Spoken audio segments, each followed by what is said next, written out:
महाराष्ट्र के चुनावी परिदृश्य और देशव्यापी लोकतांत्रिक बहस को फिर से हवा दी है। सोलापुर जिले के मार्केटवाड़ी गांव में बैलेट पेपर से चुनाव कराने की मांग ने बड़ा विवाद खड़ा कर दिया। मार्केटवाड़ी गांव के लोगों ने 3 दिसंबर को बैलेट पेपर से मतदान कराने की योजना बनाई थी। इसके लिए गांव वालों ने बैलेट बॉक्स और बैलेट पेपर तक तैयार कर लिए। पोस्टर लगाकर लोगों को मतदान के लिए प्रेरित किया गया, लेकिन प्रशासन ने इसे अनुमति नहीं दी।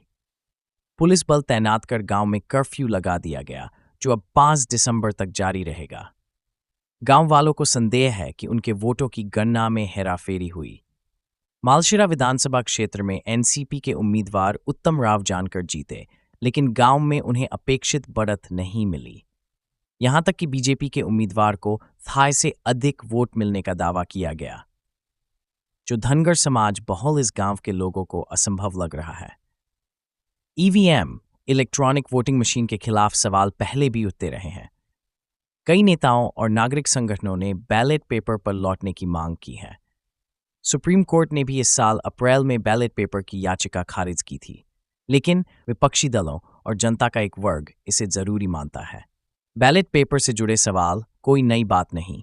मिनी Z2 से ईवीएम का इस्तेमाल शुरू हुआ, लेकिन भारत के शुरुआती 9 चुनाव बैलेट पेपर से ही हुए। तब भी धांधली और हेरफेर की शिकायतें होती थीं। मार्केटवाड़ी गांव की घटना ने लोकतंत्र पर भरोसे की बहस को नई धार दी है। चुनाव आयोग के अधिकारियों का कहना है कि ईवीएम से अलग अलग चुनावों में भिन्न नतीजे आते हैं, जो इसे विश्वसनीय साबित करते हैं। लेकिन आलोचकों का कहना है कि मशीनें हेरफेर के लिए आसान लक्ष्य हैं। लोकतंत्र में हर नागरिक को चुनाव प्रक्रिया पर भरोसा होना चाहिए। अगर बैलेट पेपर से किसी समुदाय का संदेह दूर हो सकता है, तो इसे नजरअंदाज करना सही नहीं। वहीं ईवीएम का दुरुपयोग रोकने और वीवीपैट की पूरी गिनती जैसे सुझावों पर गंभीरता से काम करना होगा।